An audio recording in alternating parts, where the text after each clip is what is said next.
암 이후의 삶의 다음 우리 챕터는요, 어떻게 하면 좋은 잠을 자는가에 대해서 적혀 있습니다.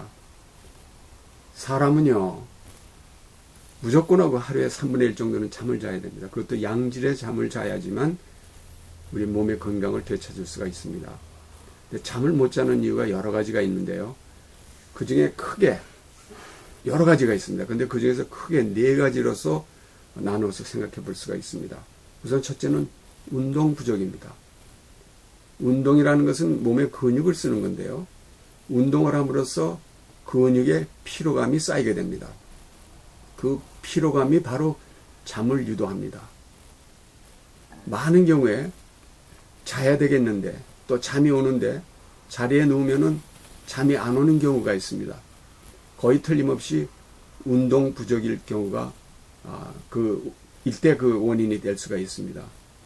따라서 우리는 운동을 열심히 함으로써 운동이 몸에 미치는 좋은 영향 이외에 좋은 잠을 잘 수 있는데도 필수라는 점을 우리는 꼭 기억하고 깨닫고 있어야 되겠습니다.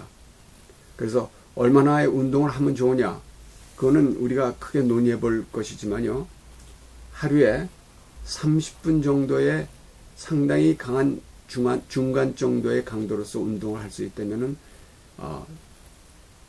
근육이 이제 피곤을 느끼면서 이제 밤중에 잠을 잘 자게 됩니다. 근데 어느 때 운동을 하는 게 좋으냐, 여러 가지 설이 있지만요, 저는 아무 때나 좋지만 아침에 하는 운동이 좋다고 생각합니다. 저녁 때는 운동을 피하는 것이 좋습니다. 왜냐하면요, 운동을 하면은 체온이 올라가게 돼 있습니다. 올라간 체온 때문에 잠을 못 자는 경우가 참 많이 있거든요. 우리 감기 같은 거 걸렸을 때 열이 올라가면은 잠들을 못 자잖아요.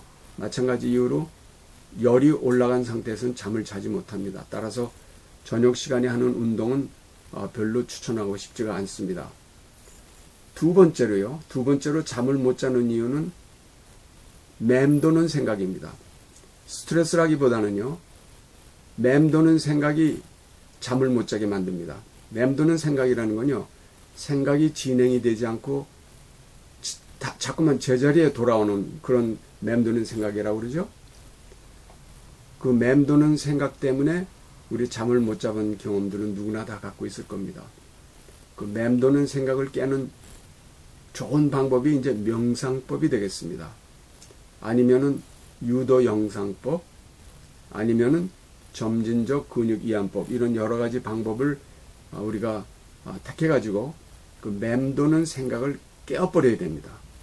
그래서 생각이 진행이 되든가 아니면은 생각이 그냥 거기서 끝나버리든가 그러면서 잠을 유도해야 되는데, 똑같은 생각이 자꾸만 맴돌면은 잠을 못 자게 되는 결과를 초래하게 됩니다. 그게 두 번째 이유가 되겠습니다. 첫째는 운동 부족, 둘째는 맴도는 생각 때문에 잠을 못 잡니다. 세 번째로는요, 수면 환경이 좋아야 됩니다. 수면 환경이라는 것은 침실을 의미하는데, 침실은 두 가지 그 일만 해야 됩니다. 잠자는 거하고 사랑을 나누는 거, 그 두 가지 일만 해야 되는데, 어떤 사람들은 침실에 텔레비도 있고요, 또 냉장고도 있고, 또 침실에서 그냥 여러 가지 체크도 쓰고 그런 거가 아닙니다. 침실은 오로지 잠만 자고 사랑을 나누는 것, 그 두 가지 형태밖에 없습니다. 그래서 침실을 잠자기 좋은 형태로 만들어 가야 됩니다. 네 번째로 잠을 못 자는 이유 중에 하나는 우리가 부를 때 수면 의식이라고 하는데요. 제일 마지막에 하는 수면 의식이 이를 닦고 잠옷을 바꿔 입는 겁니다. 그러면서 몸에 나 이제 잠자러 간다라는 신호를 보내는 겁니다.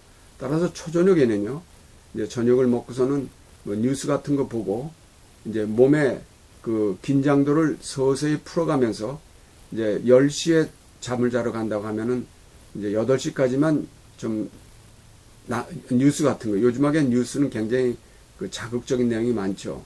그리고 그 이후에는 연속극이니 이런 것보다는요, 차라리 좀 어려운 책들, 뭐 철학책이라든가 역사책을 봄으로써 이제 좀 흥미로운 데서 벗어나는 그런 시간을 가지면서 이제 이를 닦고 잠옷을 갈아입고 침실에 들어가면 또 침대에 들어가면 되겠습니다.